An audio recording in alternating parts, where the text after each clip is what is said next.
방송에서 제공하는 투자 정보는 투자 판단에 대한 조언입니다. 방송에서 제공하는 주식의 가치, 가격 상승 및 가격 하락에 대해서는 방송사에서 보장하지 않습니다.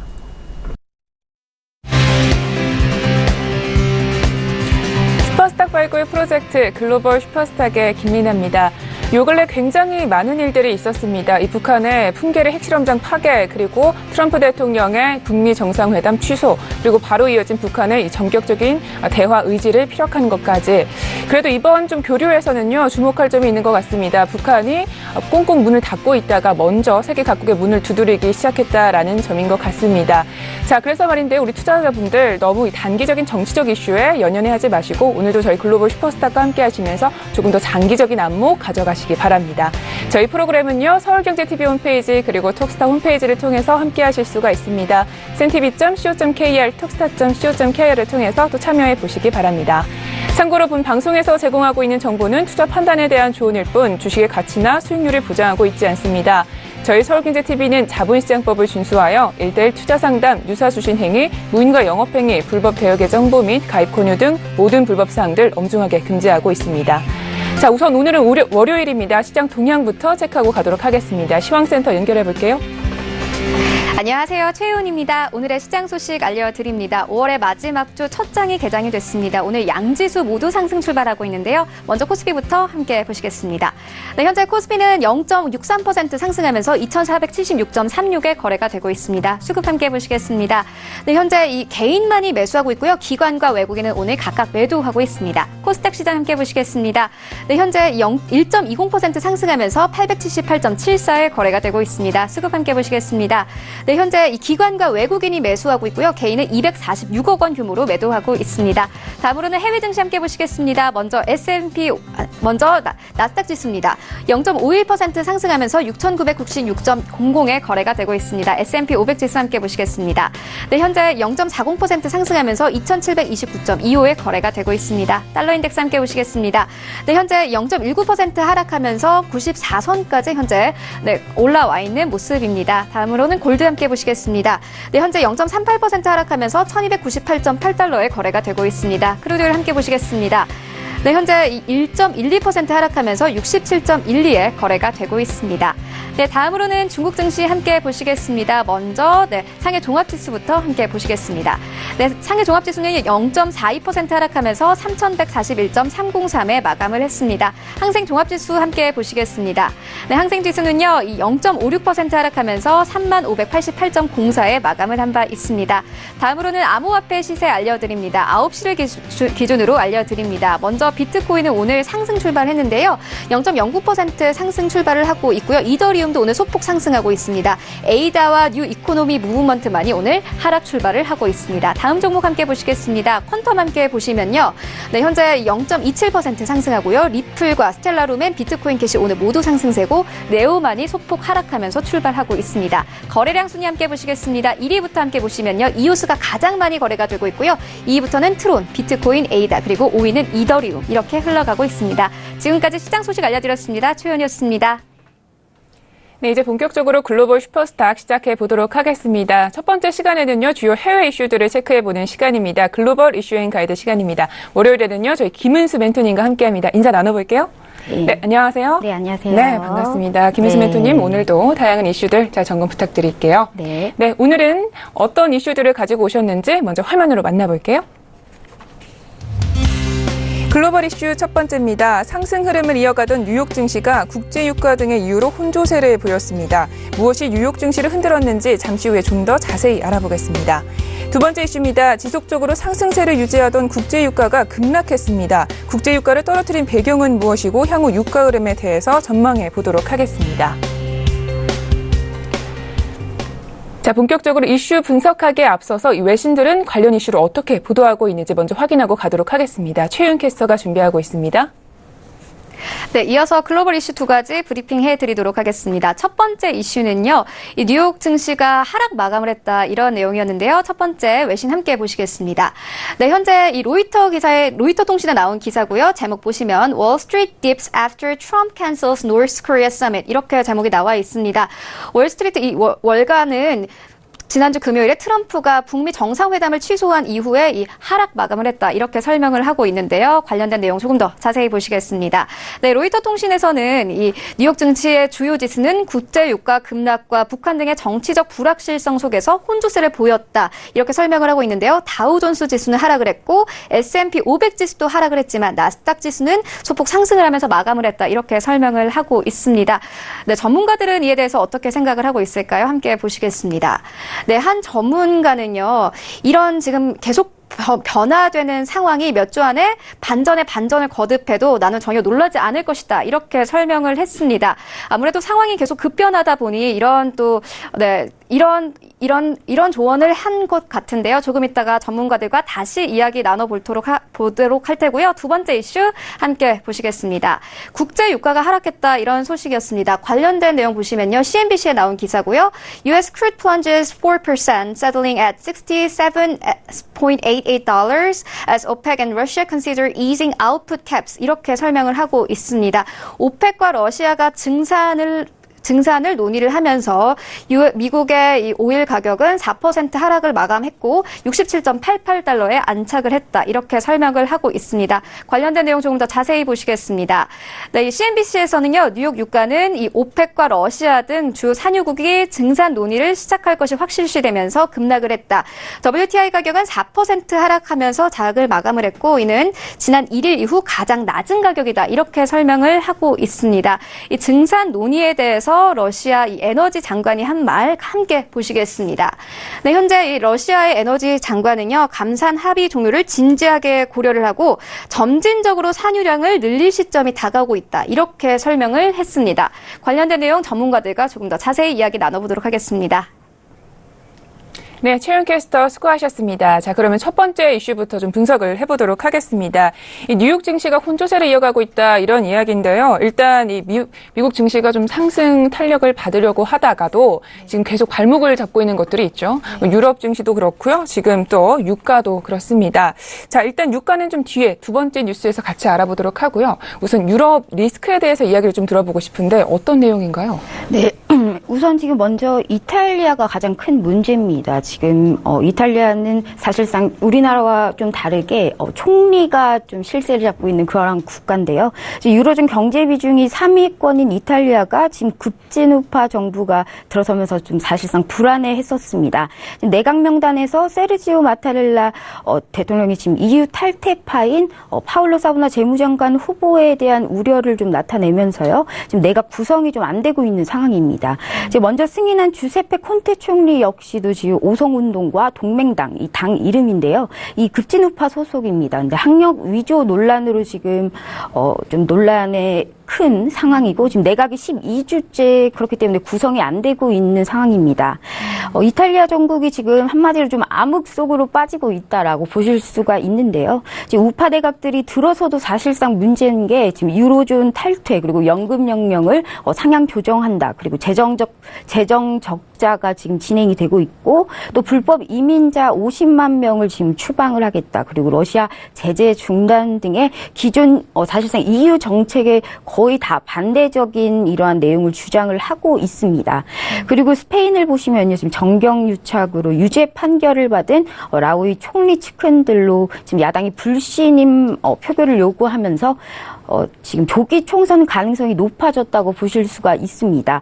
스페인은 유로존 구제 금융을 지금 이제야 겨우 좀 벗어났는데 다시 좀 상황이 안 좋아질까봐 노심초사를 하고 있는 그런 모습입니다. 네, 그러니까 이탈리아랑 지금 스페인이 굉장히 정치적으로 불안하다 이런 말씀이신데요. 지금 정치적 불안도 문제지만 현재 보면은 유로존에서 지금 굉장히 중요하게 리스크로 작용하고 있는 부분이 이탈리아 크레딧 리스크입니다. 즉 다시 말씀드리면 이탈리아 은행들이 지금 EU의 구제가 없이는 굉장히 어려움에 처해 있다 이런 건데 좀 어느 정도의 위기감에 지금 처해 있는 건가요?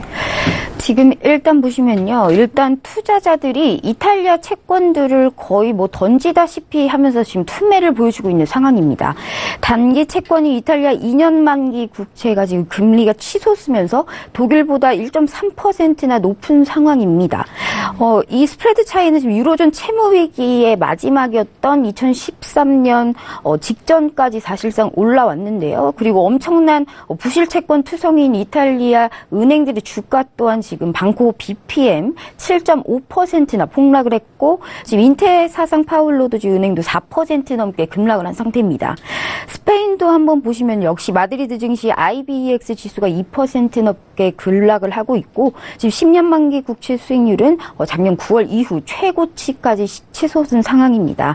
반면에 독일 10년 만기 지금 분투 채권 수익률은 0.387%까지 하락을 하면서 굉장한 이 양극화를 보이고 있다라고 보실 수가 있습니다. 네, 알겠습니다. 전반적으로 모든 유로존들이 지금 좀 위기를 겪고 있는 상황입니다. 알겠습니다. 이렇게 해서 첫 번째 이슈는 여기까지 짚어보도록 하겠습니다. 계속해서 두 번째 이슈로 같이 넘어가 볼게요. 자, 두 번째 이슈는 지금 크루드 오일과 관련된 이야기인데 금요일에 크루드 오일을 좀 거래를 하셨던 분들은 굉장히 선당과 지옥을 오가셨을 것 같습니다. 급락을 했기 때문인데 지난주에까지만 해도 사실 배런당 $100까지도 올라갈 수 있다 이런 이야기가 나오고 있었잖아요. 그런데 우리 김은수 멘토님은요. $100는 부정적이다 이렇게 말씀해 주셨어요. 그런 만큼 좀 전망을 들어보고 싶은데 네. 어떻게 생각하시나요? 네, 일단 지금 지난주 목요일이었죠. 지금 저희 할국수에서 다음 달 오펙 회의에서 증산 카드가 나올 가능성이 있다라고 얘기하고 그 바로 다음 날에 바로 월스트리트 저널에서 사우디와 러시아가 감산 완화 즉 이 증산 가능성에 대해서 이야기를 했습니다. 뿐만 아니라 지금 사우디는 쉐브론이 운영하는 유전을 좀 생산을 재개를 하기 위해서 논의까지 시작을 했는데 이렇게 되면 지금 각국의 증산량까지 포함을 하게 된다면 하루에 100만 배럴 이상 지금 증산될 가능성이 있다고 보시면 됩니다. 감산 합의가 이제 오펙 간의 지금 감산 합의 하루에 180만 배럴이었죠. 근데 이 180만 배럴을 였던 것을 감안을 했을 때 절반 이상 지금 다시 되돌리는 현상이 보일 수가 있고 거기에다가 지금 치명타를 가한 게 지금 금요일마다 나오는 중요한 지표죠. 베이커 휴즈 시출 공수 증가입니다. 지난번에도 제가 좀 말씀을 드렸었습니다. $70 이상에서는 일주일에 10개 이상 증가를 할 것이다. 이런 상황이 나올 것이다라고 했는데 제가 예상했던 것보다 더 많이 15개가 지금 증가를 했습니다. 그렇다면 지금 여기서 가장 중요한 게 유가가 꺾이느냐. 근데 그건 좀 아니라고 봅니다.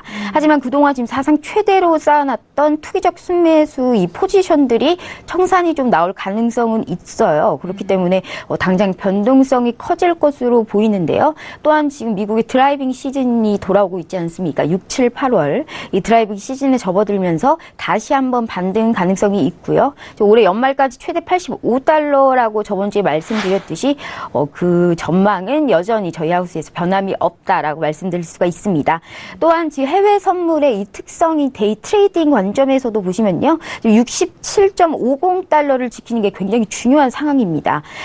만약에 이게 좀 깨질 경우에는 66.10달러에서 매수를 좀 보셔서 좋습니다만 다만 음봉이 너무 강했기 때문에 양봉으로 돌리는 것을 확인하시고 대응을 하시는 게 좋겠습니다. 네, 알겠습니다. 이 해외 선물을 거래하시는 분들 중에서 이 WTI 급락에 대해서 좀 대응을 잘 하신 분이 있는지 걱정이 됩니다.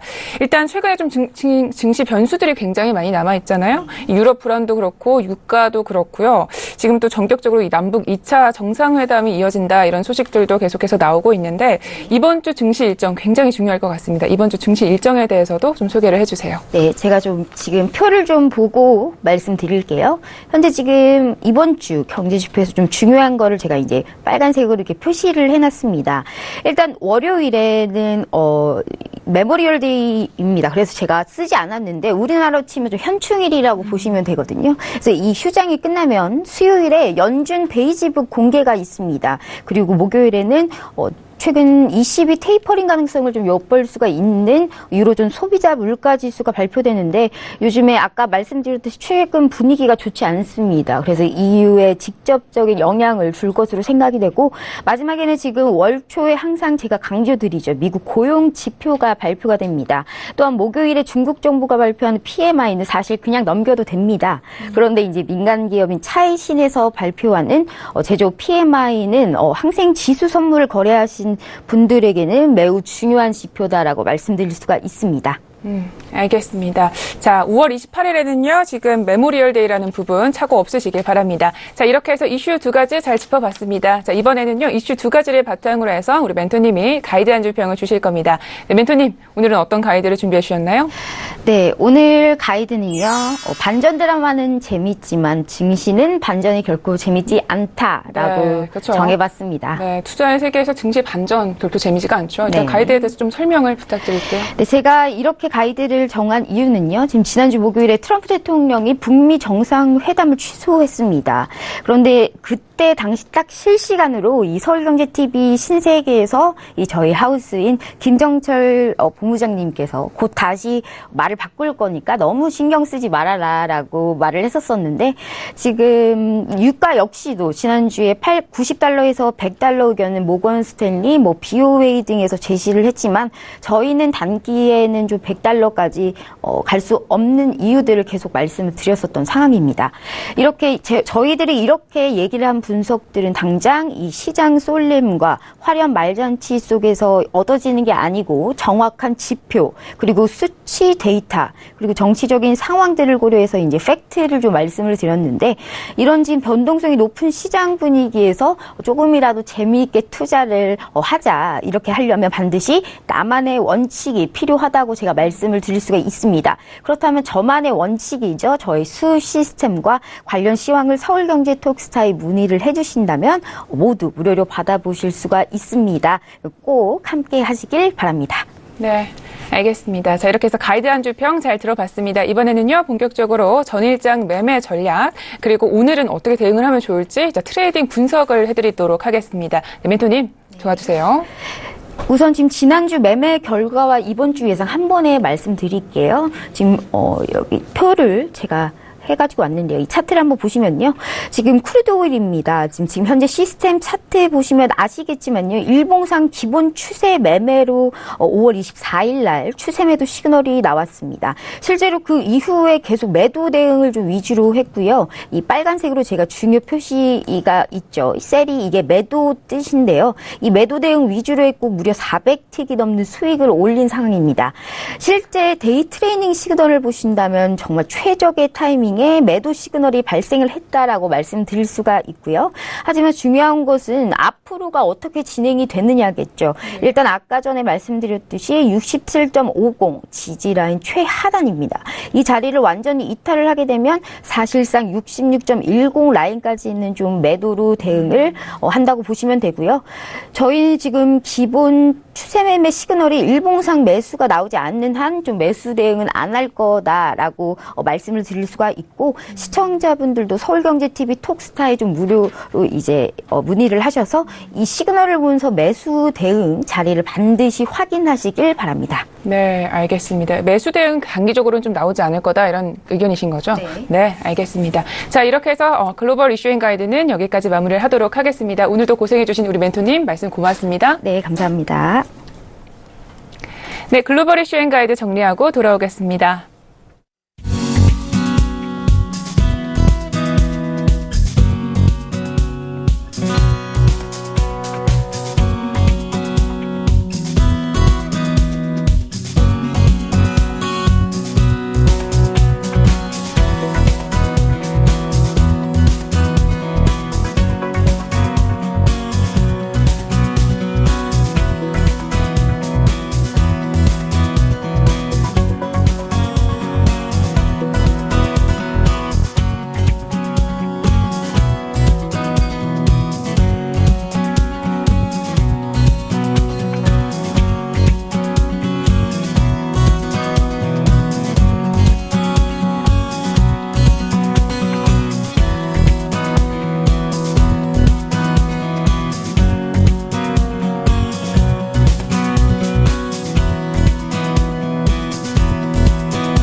슈퍼스탁을 찾아가는 여정에서 여러분의 가이드가 되어드리는 글로벌 슈퍼스탁, 이번에는 차이나 이슈앤 가이드 시간으로 돌아왔습니다. 중국 시황 이야기 그리고 유망 투자 종목에 대해서 소개를 들으실 수가 있습니다. 김정철 본부장님이 저희 스튜디오로 나와주셨습니다. 인사 나눠볼게요.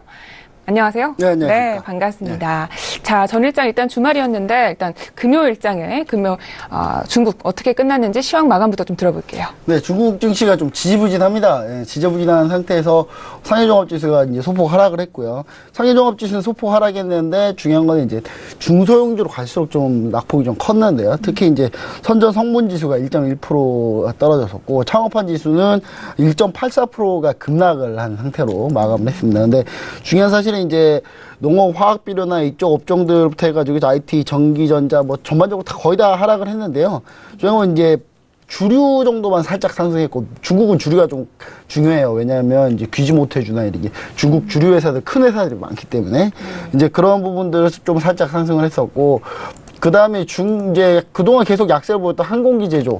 그러니까 중국하고 미국하고 무역전쟁으로 좀 수혜를 볼 것 같았던, 이제 항공기 제조가 이제 중국과 미국과 무역전쟁이 일단락되면서 좀 그동안 밀렸었는데 기술적 반등이 좀 나왔다. 뭐 이런 부분인데요.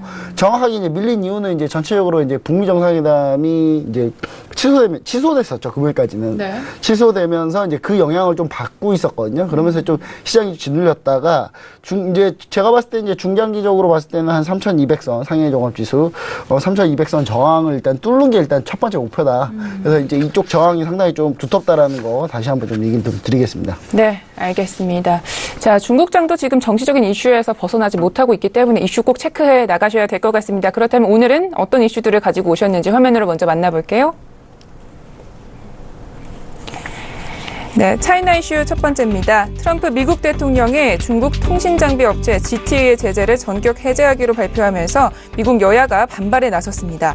트럼프는 여야의 반발에도 불구하고 왜 GT의 제재를 해제하고 나선 건지 그 이유에 대해서 잠시 후에 알아보겠습니다. 두 번째 차이나 이슈입니다. 경색될 것으로 우려됐던 북미 관계에 다시 훈풍이 부는 가운데 중국 내 언론이 미국의 협상 태도를 비난하고 나섰습니다. 중국 언론은 왜 미국을 비난하고 나선 건지 그 이유에 대해서 알아보도록 하겠습니다. 자, 첫 번째 이슈부터 분석을 해보도록 하겠습니다. 네, 본부장님. 네. 일단 첫 번째 이슈 보시면은, 일단 미국 트럼프 행정부가 이제 통신장비 GTE에 대해서 이제 해제를 결정했다. 이거 지난번에 제가 얘기 드렸죠. 항상 글로벌 슈퍼스탁이 항상 빠릅니다. 항상 빠르기 때문에, 상당히 우리 이것만 봐도 뭐 대부분 좀 투자는 좀 잘 하실 수 있다. 뭐 얘기 좀 드리고요. 제가 미리 얘기 드렸었죠. 이제 GT 이제 해제를 결정했는데, 이거 이제 의회에 통보를 했습니다. 지난주에. 그리고 이제 GT가 이제 준법 경영을 위해서 미국 내 이사를 쓰겠다. 미국 이사를 쓰겠다. 뭐 이렇게 뭐 열린 마음으로, 위아더 올든가 봐요. 뭐 자체 이제 개선안을 좀 제출했고, 근데 그 얘기를 들은 이제 미국 뭐 민주당도 아니고 공화당의 이제 마르코 루비오 상원 의원이 곧바로 반발을 하는 이분도 이제 트럼프 대통령 영향을 좀 받았나 봐요. 트윗으로 반발을 했어요. 예, 트윗을 막 날리기 시작하셨는데, 여야 모두 이제 크게 좀 반발하는 그런 상황입니다. 알겠습니다. 그러니까 이 트럼프 대통령이 지금 GT 제재 해제와 관련해서 공식적으로 지금 발표를 했다라는 부분입니다. 자, 지난 시간에도 계속 이 문제에 대해서 이야기를 해주셨는데, 자, 이렇게 되면 좀 퀄컴이 이 NPX 인수 역시 조금 가시권에 들어가지 않나 이런 생각도 드는데, 맞나요? 네. 결국은 주고받은 딜이겠죠. 주고받은 딜이기 때문에 당연히 퀄컴의 NPX 인수가 이제 거의 가능할 걸로 보여지는데, 미국 의회가 이제 GT 문제에서 이제 제재 해제를 공식으로 이제 미국 의회에다가 요청을 했습니다. 근데 미 상무부의 내에서도 사실 반발이 심했어요. 이거 무슨 똥개훈련 시킨 것도 아니고 제재하라고 죽어라 열심히 일했더니 하루아침에 바꿔가지고 만들었던 거 그냥 다 그냥 폐기된 그런 상황이거든요. 하지만 이제 다른 카드로 이제 미국이 얻을 수 있는 이 장점 중에 하나가 바로 이 퀄컴의 이제 NPX 인수인데 방독점 관련해서 이제 중국이 계속 반대를 해왔습니다. 반대를 해왔는데 퀄컴 인수를 사실 못하고 있었던 상황이었거든요. 근데 이제 오늘입니다. 오늘 중국이 이제 반독점 심사 담당하는 이제 중국 시장규제국이 회의를 엽니다. 회의를 열어서 오늘 아마 이제 통과될 것 같아요. 통과될 것 같은데 사실 지금까지 계속 이것 때문에 계속 딴지 걸었던 거라, 뭐, 당연히 통과 안 시킬 일은 별로 없거든요. 그래서 통과시킬 것 같고, 사실 이제, 먼저 이제 중국이 반독점 관련해서 미국과 한국, 일본이 컨소시엄을 맺어가지고, 일본 도시발을 인수했었는데, 그걸 사실 먼저 반대를 했었어요. 근데 중국이 먼저 그걸 양보해서 승인을 해줬고요. 그 다음 미국이 GT 제재 풀어줬고, 다시 이제 중국이 예, 이번에 이제 퀄컴의 MPX 인수까지 이제 승인해주는 그런 이제 주고받고, 예, 위아더월드. 예, 뭐 요즘 분위기가 위아더월드예요. 예, 그리고 이제 이에 따라서 이제 미국이 좀 이제 거기에다가 추가적으로 농산물하고 에너지 수출을 중국에 좀 더 요구를 하면서 GT 제재를 완전히 좀 해제를 하게 됐다. 그래서 GT는 지금 짧은 기간입니다. 그렇게 긴 기간, 그러니까 2달 만에 한 5조 원의 손실을 내고, 예, 그래도 제재는 풀렸습니다. 이제. 예. 알겠습니다. 그러니까 이 GT 제재 해제는요, 이 중국과의 협상 과정에서 일어난 부분이다. 이렇게 보시면 되겠습니다. 자, 그런데 이렇게 주요 기업들이 합병을 할 때 있어서 좀 주요 국가들, 주변의 국가들에 있어서 승인을 좀 받아야 되는 건지 이 부분에 대해서 우리 투자자분들 좀 궁금해 하실 것 같아요. 이 부분에 대해서 좀 설명을 해주시고, 지금 좀 미국 내에서 이 GT 제재에 대해서 어느 정도로 좀 반발이 심한지 이것도 좀 궁금한데 어떻게 보시나요? 네, 일단은 이제 간단합니다. 이게 유럽하고 이제 이런 걸 반독점을 심사하거나, 그러니까 왜냐면 독점하는 기업이 있으면 안 되기 때문에 이런 부분에서 이제 심사하는 그런 게 좀 많이 있어요. 그래서 이제 근데 대표적인 게 이제 사실 나라들로 따지면 이제 유럽, EU가 하나고요. 그 다음에 미국, 러시아, 중국, 일본 등이 해가지고 총 G9이라고 할 수 있겠죠. 그 국가들이 이제 다 승인을 맡아야 됩니다. 예, 그 M&A를 할 때는 항상. 그리고 이제 물론 이제 반독점 우려가 없는 거는 아예 승인 대상에 올라가지도 않아요. 근데 다만 이제 이런 것들, 그러니까 큰 경우 이런 왜 이제 그 도시바 같은 경우 왜 그러냐면 이제 SK하이닉스가 워낙에 비메모리 반도체 쪽에서 워낙 강하기 때문에 그런 부분 때문에 이제 반독점 심사를 받게 되겠고요. 근데 그 9개 나라 중에 한국도 포함되어 있습니다. 한국은 진작 승인했어요. 상당히 승인을 빨리 해줬죠. 예, 북미 정상회담 밀고 있어서 그런지 얘기 나오자마자 바로 승인해줬거든요. 우리나라는. 예, 그리고 이제 GT 제재 당시에 이제 미 상무부도 좀 반발을 했었는데 이 문제가 이제 중미 무역전쟁하고 연결이 좀 된다 이렇게 보시면 좋을 것 같고요. 더 크게 보면 이제 중미 무역전쟁뿐만 아니라 북미 정상회담도 연결된다. 아까 제가 얘기 드렸잖아요. 우리나라도 왜 빨리 승인해줬을까요? 예, 북미 정상회담 열심히 좀 미국이 좀 밀어줘 하면서 주고받았겠죠. 예, 그리고 이제 따라서 이제 트럼프 대통령이 반드시 해결을 해줘야만 이제 북미 정상회담 이후에 종전선언 이게 사실 중요해요. 그러니까 북미 정상회담까지는 뭐 그럴 수 있다. 근데 종전선언이 중요하거든요. 그래서 중국의 양보를 좀 이끌어낼 수 있다. 왜냐하면 종전을 선언하는데 중국도 전쟁 당사자 국가거든요. 근데 중국을 빼고 이거를 한다는 게 좀 말이 안 돼. 사실 러시아는 이제 구소련 연방이죠. 구소련 연방은 그 공중전 지원만 했거든요. 6.25 전쟁 때. 어떻게 보면 자기들은 참전 안 했다고 막 자꾸 잡아떼고 있어요. 그러니까 자기들은 참전 안 했다고 잡아떼고 있으니까 뭐 그렇다 치더라도 중국은 육군이 직접 우리나라에 들어왔거든요. 그래서 전쟁을 했었기 때문에 다만 이제 중국의 3자간이 됐지 않습니까? 중국이 빠지고 중국의 양보를 이끌어내려면은 어느 정도 좀 이런 부분들 뭐 GT 제재도 해제해주고 좀 해줘야 중국이 어느 정도 합의할 때까지 좀 살짝 빠져져 있는 그런 그림이 나오지 않을까. 이거는 그 뒤에 내용하고 또 연결이 되니까요. 뒤에 좀 자세히 한번 얘기 드릴게요. 알겠습니다. 자, 첫 번째 이슈는 그럼 여기까지 분석을 해보도록 하고 두 번째 이슈랑 같이 연관지어서 좀 보도록 하겠습니다. 우선 두 번째 이슈 어떤 내용인지 좀 들어볼게요. 네, 두 번째 이슈입니다. 두 번째 이슈는 이제 중국에서 당연히 뭐라 했겠죠. 이제 트럼프 대통령이 갑자기 북미 정상을 하려다가 안 해버리니까 이제 그런 거에 대해서 이제 중국의 황구시보라고 그 대표적인 중국 공산당 기관지입니다. 예, 기관지이기 때문에 뭐 어좀 걸러서 좀 들어주시면 좋을 것 같고 중국 언론이 이제 미국의 대국적인 자세를 좀 요구를 하고 있습니다. 그러니까 너네도 대륙이고 우리도 대륙인데 우리는 이렇게 마음이 넓은데 너네 왜 이렇게 마음이 좁냐. 뭐 이런 얘기거든요. 그리고 중국 영향력의 축소에 대해서 좀 우려를 하고 있습니다. 한국시보에서도 역시 마찬가지고 리비아식 해법. 그래서 세 가지 포인트를 들었는데 리비아식 해법, 과도한 압박, 일방적인 요구. 요 세 가지가 좀 문제가 된다. 미국 너네 너무 이게 좀 문제다라고 해서 미국 협상 태도 좀 지적한 그런 사설이 나왔습니다. 알겠습니다. 그러니까 이 환구시보가 지금 첫 번째로 미국의 협상 태도를 지적을 했고 두 번째로는 이 중국의 영향력이 축소되는 거 아니냐 이런 우려를 좀 남겼다라는 부분입니다. 이 부분에 대해서 우리 멘토님은 좀 어떻게 생각하시나요? 사실 이제 첫 번째로 먼저 얘기를 드리자면 미국 협상 태도는 당연히 문제가 있습니다. 왜냐하면 트럼프 대통령 같은 경우 사실상 보시면은 트럼프 대통령 별말 안 했어요. 본인이 착한 사람 끝까지. 그리고 이제 밑에 있는 존 볼턴이나 이제 부통령 마이크 펜스 부통령이 이제 한마디씩 했죠.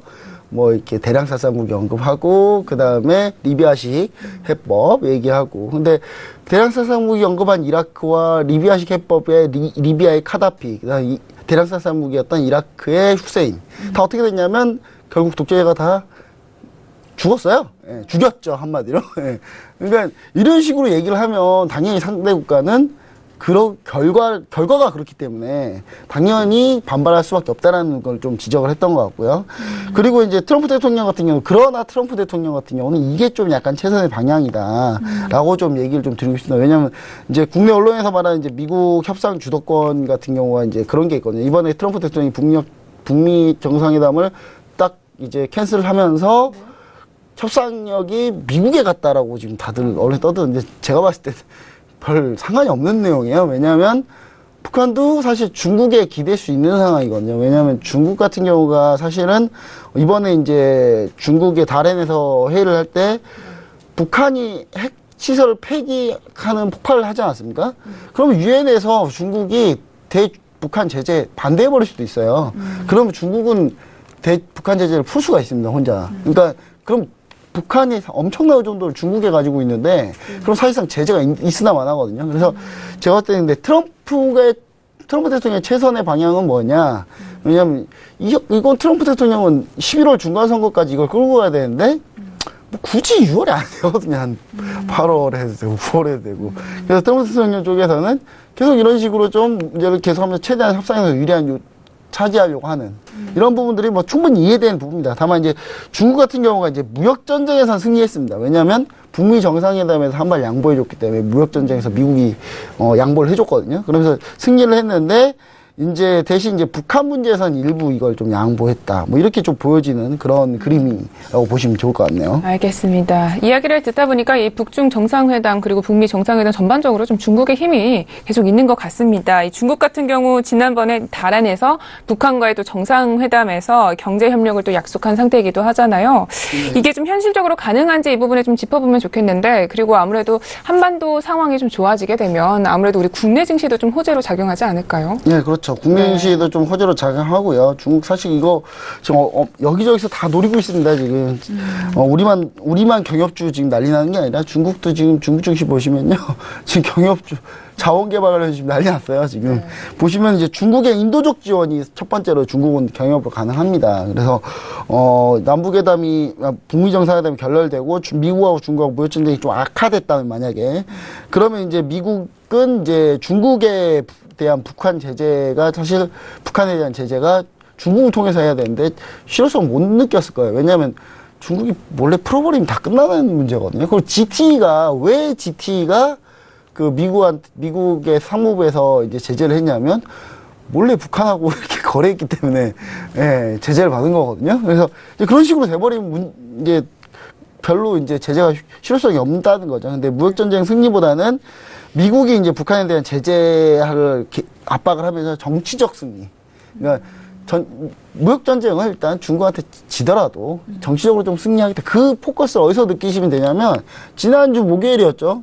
갑자기 뜬금없이 이제 잘 나가다가 갑자기 자동차 관세 물리겠다. 타겟을 중국으로 하지 않고 유럽으로 시선을 옮긴 거죠. 예, 이게 왜냐하면 중국은 이제 우리가 서로 이제 암암리에 좀 모종의 거래가 있다. 이렇게 좀 보시면 좋을 것 같고요. 한반도 안정이 이제 중국 증시에 보면 호재입니다. 왜냐? 지난주 금요일날 보시면 아시겠죠. 북미 정상회담이 취소되니까 중국 증시 밀리거든요. 그러니까 중국 역시 북한, 그리고 이제 다만 이제 중국은 또 경협 쪽에서 북한에 좀 큰 기대를 하고 있어요. 그래서 북한과 독자적으로 좀 진행하려고 많이 지금 얘기하고 있습니다. 그러니까 중국과 북한에 인접돼 있는 그쪽 부분을 지금 중국이 다 노리고 있거든요. 그래서 이제 주요 업종으로는 이제 중국에서 이제 경협으로 주요 업종이라고 하면은 철도, 운송, 자원채굴 뭐 이런 것들, 시멘트 관련 쪽도 마찬가지고요. 다양하게 이제 좀 있는 상황이고요. 미국 역시 이제 북한과 경제 협력에 대해서 상당히 관심이 높습니다. 폼페이오 장관이 직접 얘기했어요. 예, 경제 관련 협력을 하겠다. 예, 미국 직접 할지는 아직 잘 모르겠습니다는 군침을 흘리고 있다. 전체적으로 북한의 경제 협력이 왜 군침을 좀 흘리고 있냐면요.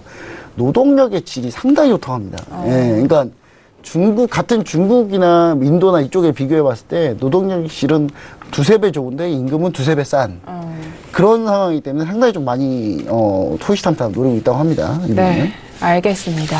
자, 이렇게 해서 이슈 두 가지 잘 분석을 해봤습니다. 자, 이슈 분석은 여기까지 하도록 하고요. 이번에는 이슈를 바탕으로 해서 우리 투자자분들께 멘토님이 가이드 한 줄 평을 주실 시간입니다. 네, 오늘은 어떤 가이드를 준비해 주셨나요? 네, 차이나 패싱은 잠깐. 차이나 아주 패싱은 잠깐이다. 네. 제가 봤을 때는 지금 트럼프 대통령의 발언으로 북미 정상회담 취소했다가 다시 이제 그 취소한 부분에 대해서 이제 트럼프 대통령이 이런 얘기를 했어요. 중국이 자꾸 쓸데없이 껴든다. 뭐 이런 얘기를 좀 많이 했거든요. 그러면서 이제 중국 책임론이 부각되면서 전 세계 모든 돌팔 매질을 중국이 살짝 받았어요. 그 부분에서 좀 많이 중국이 좀 부담을 느꼈습니다. 많이 부담을 느껴서 중국의 제가 봤을 때 중국의 당분간 정책이 어떨 거 아니야. 약간 은인자중하면서 남북 관계에 대해서 이제 새로운 형태로 좀 접근할 가능성이 좀 높다. 이렇게 보여지고요. 중국 지도부 같은 경우도 긴급회의를 했습니다. 실제로.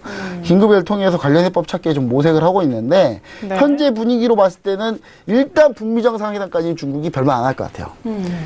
그리고 종전선언 들어갈 때 왜 너네만 종전선언해? 나도 전쟁 당사자야 하면서 껴들 가능성. 예, 그 부분에서 우리가 좀 염두를 해보시면 좋을 것 같고 그것 때문에 중국이 또 경제적으로 뭘 얻어가느냐, 어떤 협상할 때 어떤 걸 또 받아가느냐, 우리가 이런 걸 또 보시면요, 네. 증시가 재밌어요. 예. 네. 증시가 재밌기 때문에 꼭 한번 지켜보시기 바랍니다. 알겠습니다. 자, 그럼에도 지금 중요한 거는 일단 투자 방향을 잘 설정하는 거겠죠. 이러한 가이드를 좀 바탕으로 해서 또 어떤 유망 투자 종목이 있는지 소개를 해 주실 겁니다. 네, 오늘은 어떤 종목을 소개해 주실 건가요? 네, 제가 요즘에 제약바이오 특집을 좀 많이 하고 있어요. 네. 제약바이오 특집을 왜 하냐면 지금 중요한 게 하나 있습니다. 지금 미국에서 6월에 임상 암학회가 있어요. 암학회가 있으면서 이쪽 부분들이 지금 전체적으로 다 뜨고 있습니다. 우리나라 지금 제약바이오 반등하고 있거든요. 반등하고 있는데, 지금 이제, 그래서 제가 지난주부터 계속 이제 제약바이오를 계속 얘기 드리는데, 올 역시도 제약바이오를 가져왔습니다. 네. 제약바이오 가져왔는데, 오늘 이제 이제 제약바이오는 3S 바이오라는 종목이고요. 이제 검색하실 때는 3S 바이오, BIO라고 치셔야 되고요. 그냥 사실은 삼생제약이에요. 삼성제약 아니고요. 예, 삼생제약인데 이제 요게 이제 상장명이 3S 바이오다 이렇게 보시면 좋을 것 같고 코드 번호가 0130 홍콩에 상장돼 있고요. 중국 바이오 분야의 거의 선두권에 있는 기업입니다. 홍콩 증시 상장만 돼 있다는 것 봐도 먼저 좀 빠르게 좀 먼저 부각받았던 그런 종목이구나라고 느낄 수 있고요. 암, 자가 면역 질환, 그다음에 심장 질환 치료제에 좀 특화돼 있고요. 3대 핵심 약품, 지금 제가 아까 얘기 드렸던 이 3대 핵심 약품이 모두 다 중국 내 시장 점유율 1위입니다. 1위고 이 중에 2개가 의료보험에 편입이 되면서 좀 많이 수혜받고 있고요. 그 다음에 대부분이 다 1위고요. 당뇨병 부분은 최근에 강화하고 있고, 이제 5년 내로 5개 신약이 더 나올 것 같은데, 지금 차트 보시면은 제가 매수 포인트 잡아드린 부분이 지금 현재 2라인이에요. 2라인 좀 밀려줘야 돼요. 지금 이제 박스권 하단 쪽에 밀려줘야 되고, 그 다음에 이제 손절 라인 잡아드린 게 16.700. 이거 홍콩이니까 달러입니다. 홍콩 달러라는 거 꼭 기억해 주시고, 1차 목표가는 25.40, 그 다음 2차 목표가는 28.500 뭐 이렇게 보시면은 좀 약간 중장기로 보시긴 하더라도요. 좀 길게 보셔도 상당히 좋은 종목 아닌가 그렇게 좀 생각을 해볼 수 있겠습니다. 알겠습니다. 자, 조금만 밀리면은 노려볼 수 있는 좋은 종목 3S 바이오에 대해서 이야기를 잘 들어봤습니다. 자, 오늘은 중국 증시 여기까지 하도록 하겠습니다. 오늘도 말씀 모두 고맙습니다. 네, 감사합니다. 네, 차이나 이슈인 가이드 정리하고 돌아오겠습니다.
네, 많이 기다리셨습니다. 암호화폐와 관련된 엄선된 정보들만은 드리고 있는 저희 글로벌 슈퍼스탁의 자랑 시간이죠. 코인 이슈 앤 가이드 시간으로 돌아왔습니다. 손주 멘토님 모시고 이야기 나눠보도록 하겠습니다. 멘토님 안녕하세요. 네, 안녕하세요. 네, 반갑습니다. 자, 오늘 어떤 코인 이슈들이 나와 있는지 함께 또 살펴보도록 하겠습니다. 먼저 화면으로 만나볼게요.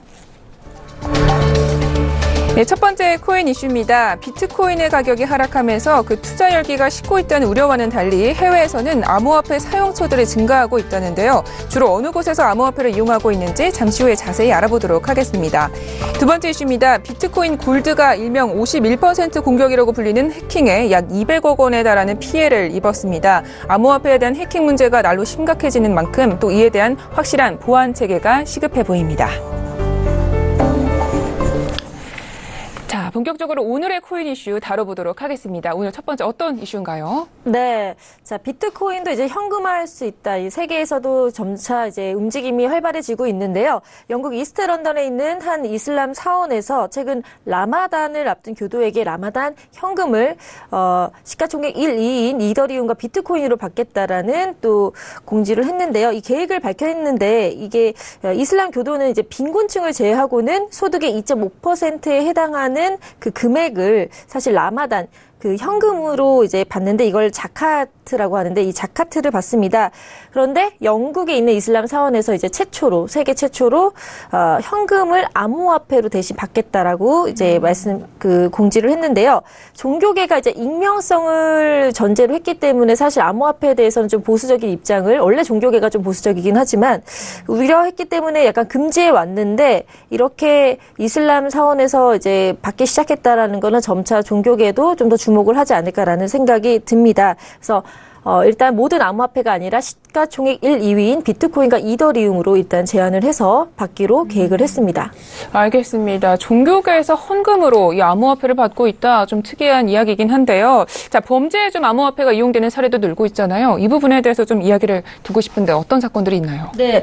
또 암호화폐 익명성 때문에 우려대로 돈벌이 범죄에 좀 활용되는 경우가 있습니다. 이제 아프리카죠. 남아프리카 공화국에 있어서 이제 유괴범이야 몸값을 비트코인으로 좀 요구를 한 경우가 있었는데요. 그 아이 부모에게 15비트코인 그러니까 현재 뭐 한 개에 $8,000가 좀 넘지 않습니까? 그래서 우리나라 돈으로 1억 3천만 원 이상의 돈을 요구한 사례가 있었고요.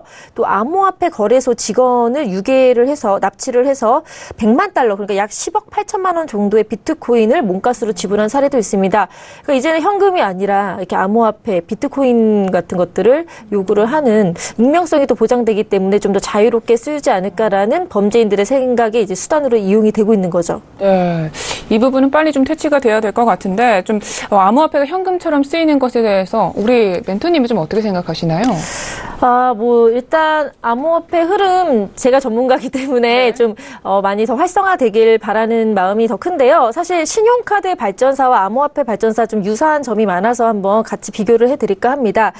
신용카드 역사가 이제 1950년에 이제 미국의 사업가 프랭크 맥나마라라는 사람이 뉴욕 맨하튼에 있는 유명 식당에서 이제 돈을 안 갖고 먹어서 곤욕을 치른 경우가 있었는데 그래서 이제 뭐 다이너스 클럽이라는 카드판을 내밀고 나중에 이걸 쌓아뒀다가 한꺼번에 지불을 하겠다라고 했는데 그 유명 식당에서도 이 사업가인 프랭크 막나마라를 신용을 해서 그렇게 하라고 해서 이제 한꺼번에 지불을 했고 이게 또 효시가 돼서 그 주변과 지인들이 이용을 해서 결국은 지금 시티그룹 소유죠. 이 다이너스 카드의 효시가 되기도 했는데요. 그리고 나서 이제 신용카드에 대한 쓰임이 점점 확대돼서 1958년 이제 뱅크 오브 아메리카 BOA가 비자 카드에 이르러서 좀 사용차와 거래처를 좀 늘리면서 더 발전을 하기 시작했습니다. 이때 이제 프레스노 드롭이라고 해서 캘리포니아 주에 있는 프레스노에 사는 6만여 명의 고객들에게 신용카드를 이제 활발하게 사용하기 위해서 나눠줬는데 이걸 발단으로 해서 점점점 이제 발전을 하기 시작한 거죠. 그런데 이렇게 암호화폐도 마찬가지로 이런 뭐 여러 가지 신용이라든지 아니면은 좀 거래처 수라든지 사용자 수가 좀 더 느는 그런 움직임이 활발해진다면은 좀 안정화돼서 널리 쓰이지 않을까라는 생각이 듭니다. 네, 알겠습니다. 그러니까 이 신용카드도 시작은 미비했기 때문에 암호화폐도 시작은 이렇지만 나중에는 또 대중화될 것이다 이런 의견이신 거잖아요. 알겠습니다. 자, 그럼 좀 실제로 쓰이기 위해서 암호화폐 조건들 좀 어떤 조건들이 필요할까요? 네, 아까 말씀드린 대로 일단은 신뢰가 필요하겠죠. 암호화폐 시장 같은 경우 변동성이 너무 크기 때문에 투자 자체도 좀 이렇게 우려하시는 분들이 많은데요. 그리고 실제로 현금처럼 쓰기 위해서는 그런 안정적인 고정화 정책이라든지 이런 것들이 좀 필요할 것 같고요. 그리고 또 이제 블록체인이 합의 알고리즘 것처럼 이제 또 국가도 하나의 거대한 합의체인데 이 지금 현 정부와 함께 탈정부와 이런 것들이 우선이 되는 게 아니라 함께 좀 합의를 해서 기존 체제의 좀 유지 그리고 좀 호환이 되도록 이제 좀 그런 정책들이 필요할 것 같고요. 그리고 이제 충분한 사용자 수와 거래처가 필요한데 이거는 차차 좀 개선되고 시간이 필요할 것 같습니다. 그래서 혹자는 신용카드보다 더 빨리 발전할 것이다라는 예상도 있지만 지금 왜냐하면은 신용카드 같은 경우는 이제 50년대부터 시작을 해서 지금의 이제 대중화된 거지만 암호화폐는 불과 지금 1, 2년 몇 년 사이에 이제 거대 자본이 들어오면서 여러 가지 장점 덕분에 크게 확산은 되고 있지만 그래도 대중화되기까지는 몇 년이 걸리기 때문에 좀 더 지켜볼 필요가 있을 것 같습니다. 네, 알겠습니다. 자, 이렇게 해서 이슈는 여기까지 알아보도록 하겠습니다. 자, 이번에는 본격적으로 오늘의 암호화폐 시장에 잘 대응하기 위해서 우리 투자자분들께 가이드 한 줄평을 주실 차례입니다. 네, 오늘은 어떤 가이드를 준비해 주셨나요? 네, 오늘의 가이드는 네. 돈의 미래, 암호화폐 혁명인가 반란인가입니다. 혁명인가 반란인가? 우리 멘토님은 좀 혁명 쪽에 기울어 계신 것 같은데요? 네, 정확히 보셨네요. 자, 암호화폐 장점 쉽고 빠르게 전 세계에서 이용이 가능하고 또 금융기관이나 제3자의 그 3기관이 필요 없이 바로 다이렉트로 되기 때문에 어떤 수수료 절감의 측면에서 비용적 측면에서도 매우 장점이 있습니다. 그리고 또 프라이버시 그 보호까지도 좀 가능하다는 그런 것들이 있는데 이런 장점들을 잘 활용을 해서 좀 돈의 미래, 돈의 가치에 있어서 좀 혁명적인 바람을 불어일으켰으면 하는 바람에서 오늘의 가이드 한 줄평 작성해 봤습니다. 네, 알겠습니다. 가이드 한 줄평 잘 들어봤습니다. 자, 하루에 하나씩 이번에는 코인에 대해서 알아가는 시간입니다. 코인 정보를 또 아셔야 암호화폐 시장에 잘 대응을 하실 수가 있습니다. 오늘도 재미있는 강의를 준비해 주셨다고 하는데요. 네, 오늘의 강의 어떤 강의인가요? 네, 아까 익명성 얘기도 했는데 거기에 대해 맞춰서 또 오늘 Z캐시 또는 G캐시라고 불리는 코인에 대해서 말씀드리겠습니다. 지금 이제 보이시는 인물이 바로 이 Z캐시의 CEO 주코 월커스인데요. 여기 이 사람에 의해서 이제 개발이 됐고요. 좀 더 기업적인 전반적인 분석을 하자면 경영진은 ZECC, Z코인 일렉트릭 코인 컴퍼니의 그 CEO 주코 월커스에 의해서 개발됐고 법인 소재지는 미국 캘리포니아에 있습니다. 2016년 10월 28일 날 발행을 해서요. 사실 2013년에 이제 제로코인으로 먼저 개발이 됐으나 이런 여러 가지 좀 단점들을 개선해 나가서 2016년에 이제 Z캐시로 발행이 됐습니다. 그리고 이제 한 개의 블록이 생성되는데 소요 시간이 한 2.5분 정도고 블록 생성 시 최고자는 12.5 Z캐시, ZEC 그 단위로 이제 받기 시작했고요. 운영 플랫폼은 노드 소프트웨어의 오버윈터 호환 버전을 출시해서 지금 사용을 하고 있고 거래 현황 또 국내에서는 빗썸에서 또 거래가 가능하고 있습니다. Z캐시의 가장 큰 특징은 추적이 불가능한 분산 암호화 화폐라는 점입니다. 좀 추적이 불가능하다는 점에서 약간 다크한 느낌이 들지 않으신가요? 네, 맞아요. 좀 위험하지 않을까 이런 생각도 드는데. 네, 이게 또 최대 장점입니다. 그래서 다크코인 3대 그 코인 중에 하나로 뽑히기도 하는데요. 좀 설명을 하자면은 일단 Z캐시 기술적 특징이 탈중앙화 및 오픈소스를 이용한 암호화폐고요. 또 블록체인 내에서 트랜잭션을 숨김으로써 송수신자를 숨길 수 있는 암호화폐입니다. 그러니까 Z캐시가 가장 주목받은 이유가 바로 강력한 익명성으로 인해서 거래자 그리고 블록체인 값을 숨길 수 있다, 드러내지 않게 이용을 할 수 있다는 뜻입니다. 그래서 이제 다크코인 3대장 모네로 그리고 모네로나 대시 이런 것들과 함께 이제 좀 익명성 보장의 코인으로 유명한데 하는데요. 좀 더 이제 살펴보면 영지식 증명이라는 기술적 특징이 있습니다. 영지식 특징이 뭐냐? 그러니까 뭐 A와 B 두 사람이 있고 B가 생명이라고 했을 때 B가 색이 다른 두 개의 공 중에서 한 공을 선택한 후에 A에게 보여주는데 A는 처음 B가 선택한 공의 색은 기억을 하고 B는 생명이기 때문에 그대로 택하거나 뭐 A가 말한 다른 공을 선택한 후에 A에게 이제 보여주는데요. 그러니까 A와 B가 고른 공이 첫 번째 공과 색이 같은지 다른지를 이제 서로 이렇게 얘기하는 그 찰나에서 B가 생명이기 때문에 두 개의 공이 색을 알 수는 없지만 색이 다르다는 사실만 안다는 겁니다. 그러니까 영지식 증명이란 것은 정보를 공유하지는 못하지만 자신이 그것을 알고 있다는 것을 증명하는 그 자체를 알 수 있는 프로토콜인 것이죠. 그래서 영지식 증명으로 익명성이 보장되고 프라이버시가 이제 보장이 되는 거죠. 알겠습니다. 내일도 이 제트캐시에 대해서 좀 설명을 더 해주실 거죠? 네. 네, 알겠습니다. 이 장부 거래가 오픈되어 있던 부분에 투명성이 있는데 이 제트캐시 좀 위험하지 않은가? 내일 다시 한번 좀 분석을 해보도록 하겠습니다. 네, 오늘도 말씀 모두 고맙습니다. 감사합니다. 네, 오늘도 저희 글로벌 슈퍼스탁은 해외 선물과 중국 주식 그리고 암호화폐까지 전 세계를 대상으로 유망 투자 종목 발굴하기 위해서 열심히 달려왔습니다. 저희 방송은요, 서울경제TV 홈페이지 그리고 톡스타 홈페이지를 통해서 또 참여하실 수가 있습니다. cntv.co.kr, 톡스타.co.kr을 통해서 참여해 보시기 바랍니다. 참고로 본 방송에서 제공하고 있는 정보는 투자 판단에 대한 조언일 뿐 주식의 가치나 수익률을 보장하고 있지 않습니다. 저희 서울경제TV는 자본시장법을 준수하여 1:1 투자상담, 유사수신 행위, 무인가 영업행위, 불법 대여계좌 홍보 및 가입 권유 등 모든 불법 사항들 엄중하게 금지하고 있습니다. 네, 글로벌 슈퍼스탁 오늘은 여기까지입니다. 한 주를 시작하는 월요일 힘차게 시작하시고요. 저희는 내일 뵙겠습니다. 고맙습니다.